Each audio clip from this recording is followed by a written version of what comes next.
2박 3일간 촘촘한 방일 일정을 마친 윤 대통령이 G7 일정을 마치고 귀국 비행기에 오릅니다. 20명 가까이 모인 G7 정상회의에서 막후 외교전을 펼치며 각국과의 연대와 협력을 강조했습니다. 네, 방일 성과 전문가와 짚어보겠습니다. 조진구 경남대 극동문제연구소 일본센터장, 김재천 서강대 국제대학원 교수 모셨습니다. 안녕하세요. 안녕하십니까? 안녕하십니까? 먼저 이제 G7 일정의 오늘이 마지막 날인데 두 분께 같은 질문 총평 먼저 부탁을 드리겠습니다. 먼저 좀 얘기를 해주시죠. 예, 저는 무엇보다도 평화공원 내에 있는 한국인 희생자 위령비를 양국 정상이 공동 참배했다는 데 큰 의미가 있다고 생각을 해요. 일본의 의도는 두 가지 있다고 생각해요. 한일 관계 양자 차원에서도 의미를 부여했을 거고, 또 하나는 만약에 G7 정상회의에 G7뿐만 아니라 많은 다른 초청 국가들도 있었고 국제기관 수장도 있지 않습니까? 네. 그 참배도 위령비를 참배했는데 한국인 위령비를 참배하지 않았을 경우에 일본이 받을 수 있는 이미지 혹은 기시다 총리가 핵 없는 세계를 만들겠다고 실현하겠다고 했는데 아마 효과가 반감될 가능성도 있어요. 그래서 두 가지 토끼를 한 번에 잡는 그런 효과를 기대했을지 모르고, 그런 의미에서 본다면 어느 정도 성공했다고 보여요. 근데 문제는 이제 양자 측면에서 본다면 앞으로 8월 6일 날 계속 그 평화공원에서 기념식전이 열리는데 총리가 참석을 합니다. 그런데 그 뒤에 한국인 희생자 위령비를 참배할 것이냐 하는데 저는 조금 주목을 하고 싶어요. 진정성이 있다면은 본인이 어렵다면은 정부 관계자를 보내서라도 참배를 하는 게 맞지 않을까 하는 생각이 듭니다. 예, 총평 듣습니다. 네, 윤석열 정부는 출범하면서 국제사회에 기여하는 외교를 하겠다. 한국의 위상이 이만큼 높아졌는데 높아진 위상에 걸맞은 외교를 하겠다. 그러면서 글로벌 중추국가 외교라는 표제어를 제시를 했습니다.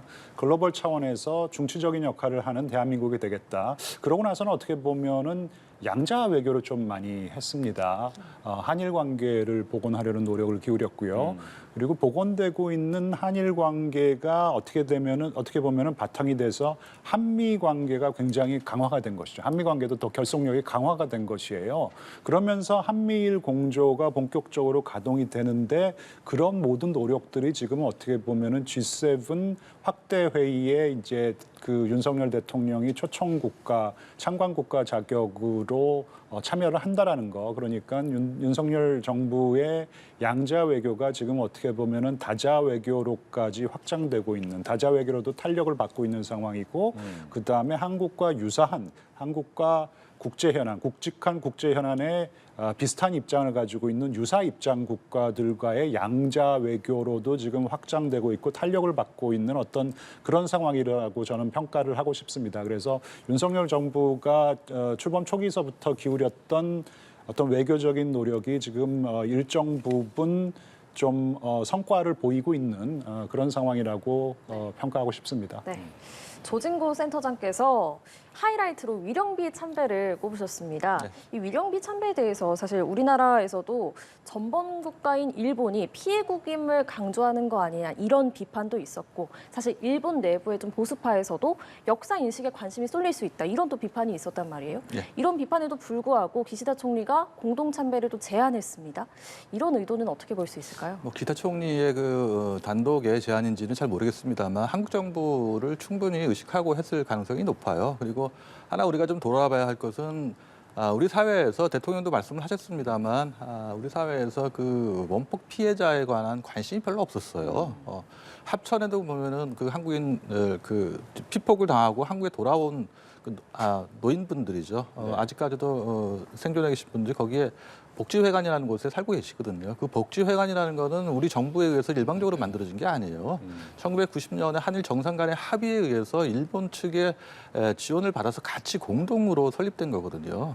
이러한 상황들에 대한 이해가 국민들한테 없었을 뿐만 아니라 정부도 관심을 좀 안 보였던 것도 이번 기회를 통해서 조금 더 관심을 좀 가질 필요가 있다고 생각을 해요. 그래서 그게 역사 문제라는 게 결국 어떻게 보면은 이게 일방적으로 일본이 사죄와 반성을 표명해야지 끝날 것처럼 생각되지만 그렇게 한 번에 끝날 이야기도 아니고, 일본이 사죄와 반성에 더해서 우리가 포용할 수 있는 그런 자세도 좀 필요한 것이거든요. 그런 의미에서 이게 앞으로 얼마나 더 지속적으로 이루어질 것이냐에 따라서 한일 관계가 새로운 관계로 탈바꿈할 수 있는 계기는 될 수 있을 거라고 생각을 해요. 예, 네. 김재천 교수께서는 이 위령비 참배 어떻게 평가를 하시겠습니까? 뭐 속 시원하게 기시다 총리가 뭐 강제 동원이 있었고 그다음에 그런 강제 동원에 대해서 사죄를 하면은 얼마나 한국 국민들의 마음이 후련하겠습니까? 근데 그러기 어려운 국내 정치적인 상황이잖아요. 그죠?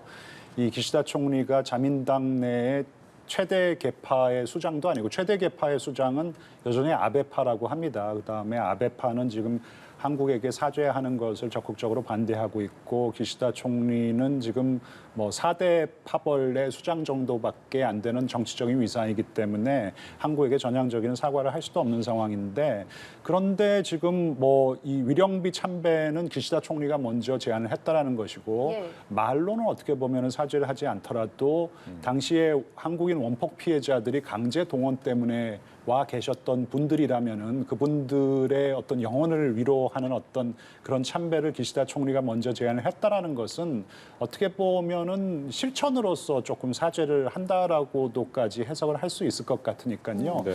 뭐 앞으로 저희가 일본 정치인들의 뭐 어떤 말 한마디 한마디 뭐 신경이 어떻게 안 쓰이겠습니까? 하지만 뭐 일거수일투족에 너무 연연하기보다는 한국과 일본의 어떤 미래 이번 뭐 한일 정상회담에서도 북한과 같은 안보 문제, 그다음에 공급망 재구축 같은 경제 문제, 그리고 다양한 글로벌 어젠다에 대해서 양국이 어떻게 보면 입장을 같이 한다라는 것을 재확인했기 때문에 그런 어떤 미래지향적인 관계를 계속해서 추진해 나가는 것이 저는 중요하다고 생각합니다. 네.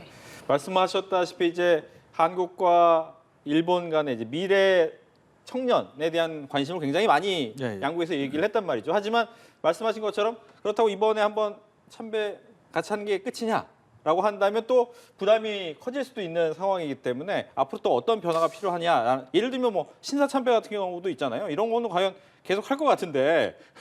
신사참배, 야스쿠니 신사참배는 그 기시다 총리도 하지 않았어요. 네. 예, 공무를 이제 보내기만 공무를 했고. 하는 것인데 저는 그런 의미가 있다고 생각해요. 그 김 교수님 좀 전에 말씀하신 게 저도 동감을 하면서요. 한 가지 이제 오해를 없애기 위해서 말씀을 좀 드리고 싶은 거는 히로시마 나가사키에서 한국인들이 한 뭐 토탈해서 한 4만 명 정도 가 사망했다고 이렇게 알려져 있지만 정확한 사실은 알 수가 없어요. 그런데 이때 피폭된 분들 히로시마나 나가사키에 있었던 한국인들이 전부 다 강제 동원된 사람들은 아니에요. 그렇기 때문에 그중에 일부는 강제로 동원된 분도 계실 겁니다. 그래서 어떻게 보면은 남아있는 자료가 어느 정도 있을지 모르겠지만 그런 거를 좀 규명하려고 하는 노력도 좀 필요하지 않을까 하는 생각이 들고요.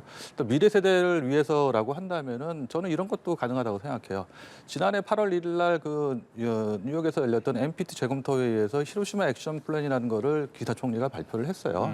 그 5가지 핵심인데 그 중에 하나가 유엔에 미래 기금을 설치해가지고 미래 세대죠. 그러니까 유스 리더 펀드라는 거를 만들겠다. 해서 정상들뿐만 아니라 젊은 세대들도 많이 와서 볼 수 있도록 하겠다는 걸 얘기를 했거든요. 저는 그런 의미에서 본다면 이번 공동 참배를 계기로 해서 한국의 젊은 미래 세대들 또 일본의 미래 세대들이 함께 히로시마와 나가사키를 와서 보고 이 문제에 대해서 진지하게 논의하고 할 수 있는 기회를 양국 정부가 해보면 어떨까 하는 개인적으로 그런 희망을 갖고 있습니다. 예, 네. 김 교수님 더 추가하실 말씀 있습니까? 뭐 저는 저 오염수 방류 이 문제를 놓고 지금 한국에서 한 21명 정도로 구성된 시찰단이라고 하나요? 예. 그럼 뭐 용어 가지고도 좀 논란이 있었던 것 같은데 네. 시찰을 하러 가는 것인지 검증을 하러 가는 것인지 시찰을 하러 가는 것이면 그냥 뭐 일본이 보라고 하는 것도만 이렇게 그냥 쓱 보고 오는 것이면은 실제로 검증이 안 되기 때문에 조금 많이 보고 그다음에 자세히 보고 올 수 있으면 좋겠어요. 지금 IAEA에서 검증을 하고 있는 것이고 IAEA가 하는 것만큼 아니면 그보다 더 좀 많이 보고 더 정확히 보고 온다면 그리고 IAEA의 어떤 보고서와 한국의 지금 시찰단, 뭐 검증단, 뭐지 시찰단인가요? 시찰단도 하여튼, 있죠. 시찰단이 보시면 내놓은 어떤 보고서가 일치한다면은 네, 그러면은 그 오염수 방류 문제도 일단락을 지어야 된다고 생각하거든요.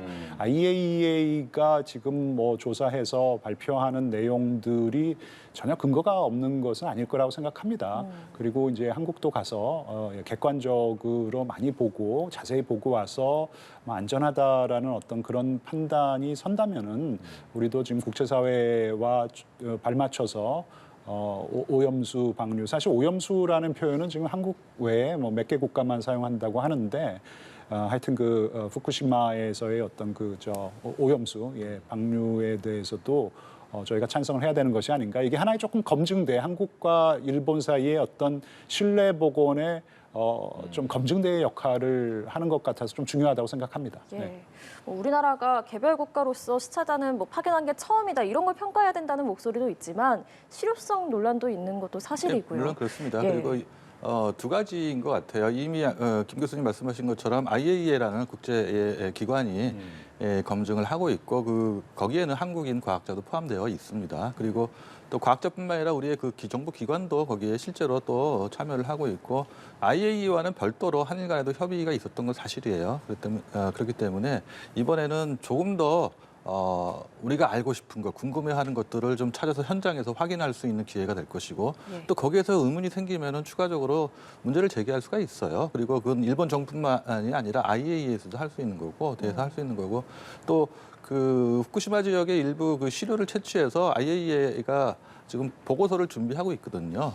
우리도 그 시료 채취 결과를 IAEA에 전달했다고 합니다.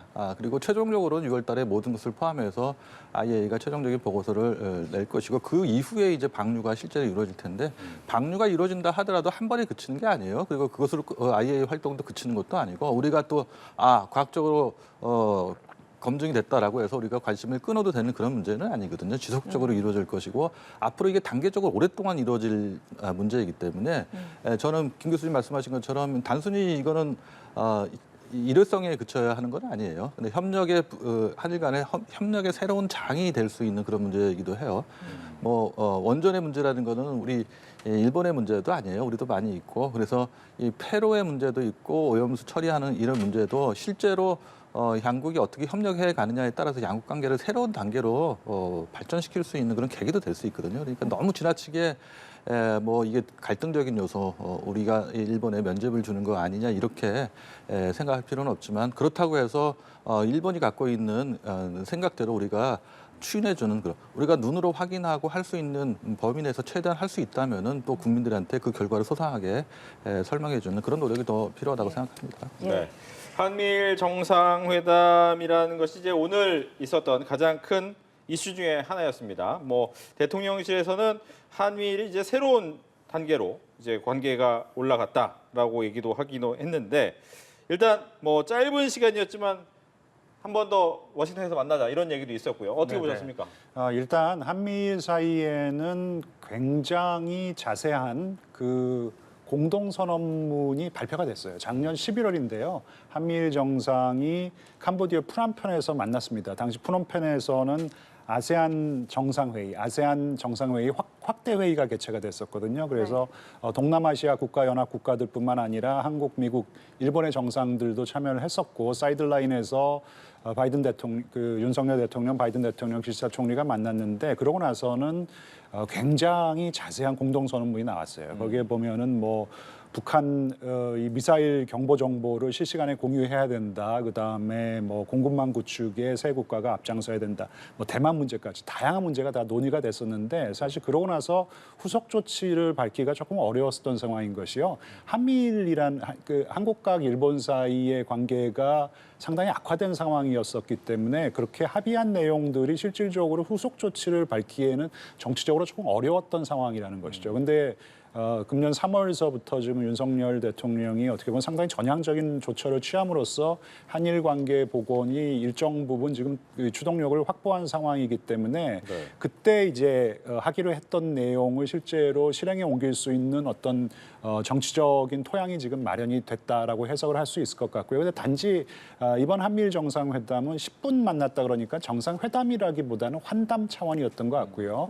윤석열 대통령이 젤렌스키 대통령을 만나야 만나야 하는 어떤 그런 시간적으로 또 그쪽을 또 할애해야 되는 부분이 있었기 때문에 그런 맥락에서 더 후속 조치를 뭐 구체적으로 논의하자라는 차원에서 바이든 대통령이 워싱턴으로 그럼 와라. 그래서 한미일 정상회의를 워싱턴에서 개최하자. 그래서 작년 프롬펜에서 나온 한미일 삼국 사이의 이 공동 선언문을 실제로 구체적으로 실행에 옮기는 조치들을 아마 워싱턴에서 조금 더 본격적으로 논의할 것 같습니다. 네. 어떻습니까? 3자 회담. 김 교수님 말씀하신 대로 프놈펜 성명에서 가장 중요한 거는 북한의 미사일 경보 데이터를 실시간 공유한다는 것이었거든요. 네. 그리고 네. 제가 알기로는 실제로 이 문제는 한일 간에도 좀 협의가 좀 긴밀하게 이루어지고 있는 것 같아요. 한일 간에는 뭐 군사적으로 안보적으로 본다면 동맹도 아니에요. 그럼에도 불구하고 지소미아를 통해서 뭐 최근에 정상화됐습니다만 민감한 정보도 공유하고 있는데 이게 후속 어떤 일이 벌어지고 난 다음에 이런 거를 좀 공유하자 하는 거지 실시간 정보를 공유하는 건 아니었거든요. 그런데 한미 간, 미일 간에는 그런 조치가 실시간 이루어지고 있어요. 미국이 개발한 링크 16이라는 그 시스템이 있거든요. 만약에 이 두 개를 연동시킨다면 한미일 세 나라가 실시간으로 탐지하는 정보를 공유할 수 있는 계기가 되기도 하죠. 근데 이게 사실 좀 또 문제가 될 만한 소지가 없는 건 아니에요. 이게 레이더를 연동시킨다고 한다면은 성주에 있는 레이더죠. 예. 네. 하면은 중국이 반발할 수 있는 거고 그런 의미에서 본다면 이게 우리가 전 정부에서 약속했던 이 삼불 정책에 위반될 소지가 없는 건 아니에요. 그래서 반발을 할 중국이 반발할 그 소지가 충분히 있기 때문에 근데 그거를 어떤 식으로 이제 어떻게 설명을 할 것이냐 하는 것도 좀 더 필요한 것이고 또 한미일 3국 간에는 티사라는 그 북한 미사일 경보에 관한 군사 정보를 공유할 수 있는 약정이 있거든요. 이것도 어떻게 더 활용하고 확대해서 정보를 실시간으로 공유할 것이냐. 아주 복잡한 문제이기 때문에 이 복잡한 문제를 3국 간에 실무적으로 잘 논의가 되고 있을 것으로 생각이 돼요. 또 더군다나 뭐 오늘뿐만 아니라 지난 며칠 동안의 논의에서도 계속적으로 나왔습니다만 러시아의 우크라이나 침략 혹은 중국의 핵 전력을 강화하고 있는 것 혹은 일방적인 힘에 의한 일방적인 현상 변경이죠. 이런 거에 우려가 충분히 나타났고 북한의 핵과 미사일 능력이 고도화되고 있는 것도 사실이고 지난 워싱턴 선언 이후 한미 정상회담 이후에 지속적으로 북한이 반발을 해오고 있거든요. 예. 그래서 이런 거를 종합적으로 생각했을 때 어떻게 안정적으로 상황을 관리하면서 대북 억제력을 또 강화할 것이냐 하는 문제 혹은 우리 정부가 얘기하는 것처럼 담대한 구상을 통해서 어떻게 북한을 교섭의 테이블로 유도할 것이냐 복잡한 문제가 모두가 관련되어 있는 문제이기 때문에 쉽게 단정적으로 말할 수 있는 상황은 아닌 것 같아요. 네, 워싱턴 3자 회담 좀 저희가 미리 보면요. 시기는 정해지지 않았습니다만 의제로는 말씀하신 것처럼 한미일 삼각공조 그리고 NCG 그 핵협의 그룹에 일본도 참여할지 뭐 이런 게 의제 테이블에 오를 것으로 보이고요. 근데 이렇게 또 삼국이 친밀해진다면 북한뿐만 아니라 중국도 좀 신경 써야 되고 이런 여러 가지 달라지는 게 있을 것 같은데 우리나라는 어떻게 해야 할지 그리고 의제들은 좀 어떻게 전망을 하시는지요? 그렇죠. 뭐 다양한 의제는 있을 것 같아요. 지금 현재 이번에 공동 성명을 비롯해서 많은 그 문서들이 성과 문서들이 발표가 됐지만 이 법에 의한 지배에 기초한 국제 질서를 어떻게 견제하고 강화해야 할 것이냐. 그리고 또 뭐 우크라이나 사태든 아니면 미중 간의 경쟁에서 어떤 쪽의 입장을 선택할 것이냐 하는 게 사실 국가별로 이익에 따라 달라요. 또 특히 서방 국가들과 글로벌 사우스라고 불리는 신흥국들 사이에 입장 차이가 있기 때문에 이런 것들을 어떻게 조율할 것이냐 하는 문제가 있고 지난해 12월 달에 우리 그 인도태평양 전략이라는 걸 발표를 했는데 거기에 보면 한미일 협력의 중요성도 얘기를 했는데 한미일 협력에 더해서 한중일 협력을 어떻게 조율할 것이냐 하는 문제도 언급이 되어 있거든요. 그런 의미에서 이 중국이라는 존재가 우리한테는 경제적으로도 상호 의존 밀접한 관련이 있을 뿐만 아니라 북한 문제를 해결하는 데 있어서 중국이 어떤 건설적인 역할을 해야 하는 것도 사실이에요. 그래서 저는 한미일 정상회담을 초청했다고 하는데 시기적으로 본다면 9월에 매년 유엔 총회가 열렸고 우리 대통령 일본의 총리가 참가를 했어요. 그렇게 또 미국의 대통령도 연설을 하는 경우가 있기 때문에 뉴욕에서뿐만 아니라 워싱턴으로 초청을 해서 조금 더 긴밀하게 논의를 하자 할 가능성이 있고 다만 아까 말씀하신 것처럼 NCG라는 것은 이제 얼마 전에 한미 정상회담에서 합의를 해서 신설하기로 한 이제 막 논의 단계에 있거든요. 그렇기 때문에 이걸 어떻게 본격적으로 적극적으로 논의할 것이냐, 궤도에 올릴 것이냐 하는 게 더 중요하지. 일본을 어떻게 참여할 것이냐 하는 문제는 그 다음의 문제라고 생각을 해요. 또 이 NCG라는 것 자체도 한국과 일본 혹은 한국과 미국 사이에 약간의 의견 차이가 있는 것도 사실이기 때문에 예, 조금 더 신중하게 접근할 필요가 있지 않을까 하는 생각이 듭니다. 예, 네. 알겠습니다. 교수께서는 어떻게 전망하고 계세요? 뭐 지금 NCG 조 교수님께서 NCG 같은 경우에는 한국과 미국 사이의 확장 억제, 그 중에서도 핵 억제에 관한 협의 그룹이라는 것이죠. 어떻게 보면 이제 워싱턴 선언의 후속 조치를 위해서 한미 양자 사이에 협의를 하기로 한 그런 그룹 협의체인데 당장 일본 가입을 논의한다라는 것은 제가 생각하기에도 시기상조라고 생각합니다. 워싱턴에서도요? 워싱턴의 경우에는 사실 작년 11월 한미일 공동선언, 프놈펜 공동선언이 나왔었을 때 한국, 미국, 일본 안보협의체 발족에 세 국가가 의견을 같이 한다 이런 내용이 들어있어요. 그거는 안보협의체이고 광역적 의미의 안보협의체이고 지금 우리가 미국이랑 하기로 한 것은 핵 억제만을 논의하기 위한 핵 협의 그룹인 것이거든요. 여기에 지금 당장 일본을 참여시켜서 일본에게도 역할을 주고 하는 이런 논의를 시작한다는 것은 시기상조라는 것이죠. 지금 한국과 미국 사이에 어떠한 논의도 어떠한 내용도 채워놓지 않은 상황에서 그렇다면 먼저 내용을 채워놓고 제도화를 하고 시스템을 구축하고 난 다음에 그런 협의체를 가동하고 난 다음에 그러고 나서 보니까 일본이 참여하는 것도 우리가 고려해 볼 수 있다. 이런 게 올바른 수순이라는 것이죠. 예. 이와는 별도로 안보 협의체 뭐 가동이라든지 구성, 발족 등에 대해서는 삼국이 별도로 논의할 수 있다고 생각합니다. 네.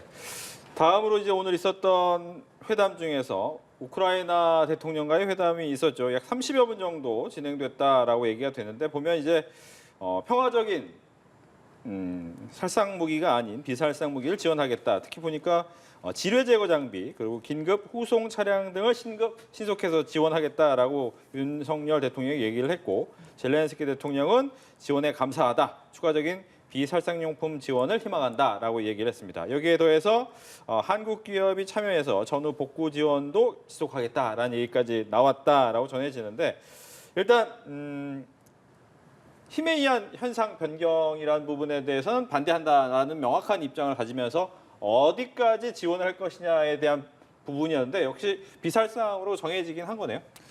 뭐 저는 원칙적으로 보면은 그게 그 방향이 맞다고 생각을 해요. 네.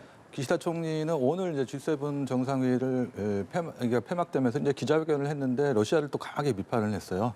힘에 의한 일방적인 현상 변경을 하는 러시아의 폭거라는 말을 또 썼거든요. 그런 의미에서는 이거는 뭐 일본뿐만 아니라 서방 국가 저희도 동의할 수 있는 그런 내용이라고 생각을 해요. 또 뭐 돌이켜 보면은 지난해 1월 3일 날 핵을 보유하고 NPT 체제하에서 핵을 보유하는 5개 국가가 공동 성명을 냈어요. 그래서 이 핵 전쟁을 이제 방지하자. 네. 그리고 군비 경쟁을 어떻게 회피할 것이냐 하는 이런 얘기를 했는데 그리고 나서 한 2달도 채 지나지 않아서 러시아가 우크라이나를 침략한 거고 또 핵을 사용할 수 있는 걸 시사를 했잖아요. 그래서 국제사회 충격을 준 그런 일단이라고 말씀드릴 수 있을 것 같은데 이게 사실상 어떻게 보면 좀 냉혹하지만 국제 정치의 현실이거든요. 그래서 저희가 할 수 있는 범위 내에서 충분히 지원할 수 있고 아까 말씀 나온 것처럼 지뢰 제거의 경우는 우리가 충분히 기술도 있고 여러 번 경험이 있어요. 그리고 현재 우크라이나 전쟁에서 지뢰가 어느 정도 매설되어 있는지 잘 모르겠습니다만 그런 측면에서 지원이 가능하고 저기서 요청을 했다면은 충분히 가치가 있다고 생각을 해요. 네. 일본의 경우도 뭐 이런 얘기가 있어요. 최근에 일본의 경우는 이제 비살상 무기죠. 거기도 헬멧과 방탄조끼를 지원했었는데 조금 더 다른 지원 방안이 없냐라고 했더니 이 전투에서 부상당한 우크라이나군을 일본의 데리고 와서 일본의 자위대 병원에서 치료하는 이런 방안을 지금 현재 이야기하고 진행되고 있어요. 우리도 충분히 그런 정도의 문제는 가능하다고 생각을 해요. 네. 그래서 인도적인 측면에서 가능한 범위의 지원이 우리가 무엇이 있을까 하는 것을 좀 더 구체적으로 한번 검토해볼 필요가 있죠. 네. 김 교수님. 네, 뭐 저희가 전쟁 수행에만 도움을 주는 지원을 굳이 뭐 할 필요는 없다고 생각합니다. 우크라이나 전쟁이 언젠가는 끝날 것 아닙니까? 그 우리나라가 잘하는 것 중에 하나가 이제 민사 작전이라 그래가지고 군과 민이 합동을 해서 전후에 어떤 복구 작업을 한다든지 굉장히 잘합니다. 그래서 전후 복구에 저희가 상당히 많은 부분 지원을 할 수가 있을 것이고요. 네. 그 다음에 지금 국제법적으로 푸틴이 문제가 되는 러시아가 문제가 되는 어떤 전쟁 범죄 행위를 많이 저지르지 않았습니까? 그래서 국제 무대에서 우크라이나를 그런 어떤 국제법적인 문제가 어떤 국제사회에 논란이 됐었을 때 우크라이나의 입장을 지원한다든지 우크라이나를 도와줄 수 있는 방법은 다양하기 때문에 우리가 잘하는 것 그리고 우리가 주권 국가로서 우리가 하기가 용이한 것이 있고 하기가 조금 까다로운 부분이 있으니까 국제사회가 그런 것을 다 이해를 하고 있습니다. 지금 젤렌스키 대통령이 히로시마 오기 전에 리시 수낙 영국 수상을 만났고 그다음에 올라프 숄츠 독일 수상을 만나가지고 젤렌스키 대통령은 좀 간절하잖아요. 그래서 네. 줄 수 있는 거 다 달라 그랬는데 영국이 주겠다라는 거, 독일이 주겠다라는 게 다 다릅니다. 그리고 전투기 지원에 대한 입장도 각국이 다 다르기 때문에 각국이 자신들의 어떤 입장을 고려해서 지원해 줄 수 있는 것을 지원한다라는 것이고 그런 차원은 지금 젤렌스키 대통령도 충분히 이해할 거라고 생각합니다. 예. 윤석열 대통령 이제 곧 귀국한 뒤에도 여러 외교 일정이 남아 있습니다. 오늘 저녁, 당장 오늘 저녁에도 있고 또 내일도 있고요. 이번 정상회의 기간에 미국, 일본뿐만 아니라 정말 여러 정상들과 릴레이 양자회담을 또 하기도 했는데 이 릴레이 외교전 어떻게 평가하시는지요? 제가 모두에도 말씀을 드렸는데 윤석열 정부가 출범하고 난 다음에 한미 관계 강화에 노력을 기울였죠. 그리고 금년 초에는 한일 관계 복원을 위해서 굉장히 전향적인 어떻게 보면 좀 국내 정치적으로도 논란이 많았다고 할 수 있는 그런 결정을 내리고 나서 한일 관계의 어떤 복원의 추동력이 일정 부분 확보된 것은 분명한 것 같고요. 그런 바탕하에 어떻게 보면은 그런 게 이제 토대가 돼서 한미 관계도 더 강화가 된 것이거든요. 이제 윤석열 대통령이 미국 가서 받은 환대라든지 그다음에 워싱턴 선언과 같은 어떤 가시적인 성과들이 한일 관계를 복원하려고 하는 이 윤석열 대통령의 노력이 선행됐기 때문에 저는 가능하다고 봅니다. 네. 그리고 지금 한미일 관계가 강화가 되고 있고 지금 한미일 삼각공조가 본격 궤도에 올라가고 있는 상황인데 이러한 노력이 선행이 되니까 윤석열 정부의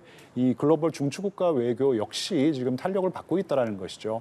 그러니까 이게 지금 윤석열 정부의 어떻게 보면 이제 양자 외교 노력이 지금은 다자 외교로까지 지금 확대되고 있는 상황이고 말씀하신 지금 유사 입장국 그러니까 히로시마 방문하기 전에 캐나다의 저스틴 트루도 총리와의 정상회담도 굉장히 중요하게 성사가 됐습니다. 그래서 트루도 총리가 어떻게 보면은 지금 트럼프 대통령 이후에 처음으로 한국 국회에서 연설을 했습니다. 네. 그리고 2박 3일 머무르면서 상당히 중요한 외교적인 행사를 치르고 그다음에 도착하자마자 윤 대통령이 히로시마에 도착하자마자 호주 앨버니즈 수상과 양자회담을 개최했었고 그다음에 베트남의 총리와도 정상회담을 개최했고 그리고 오늘은 아마 리시 수낙 하여튼 지금 이탈리아 멜로나 총리와도 지금 회담을 개최했는데 전부 다 어떻게 보면 입장이 유사한 국제 현안에 굵직굵직한 국제 현안에 우리와 비슷한 입장을 가지고 있는 유사 입장국들이고요. 네. 이러한 유사 입장국들과의 관계를 전략적인 관계를 돈독하게 하는 것이 한국의 외교가 굉장히 중요한데 이제 그러한 지금 양자 외교, 유사 입장 국가의 양자 외교에도 탄력을 받고 있는 상황이기 때문에 조금 전에도 말씀드렸지만 윤석열 정부가 그동안 기울여왔던 외교적인 노력이 어느 정도 좀 일단락을 활용점정을 찍고 있다 이런 표현까지 써도 될 것 같습니다. 예, 알겠습니다. 조진구 센터장께도 같은 질문 드리겠습니다. 예, 저도 지난 1년 동안 우리 정부가 다각적인 노력을 해왔다고 생각을 해요.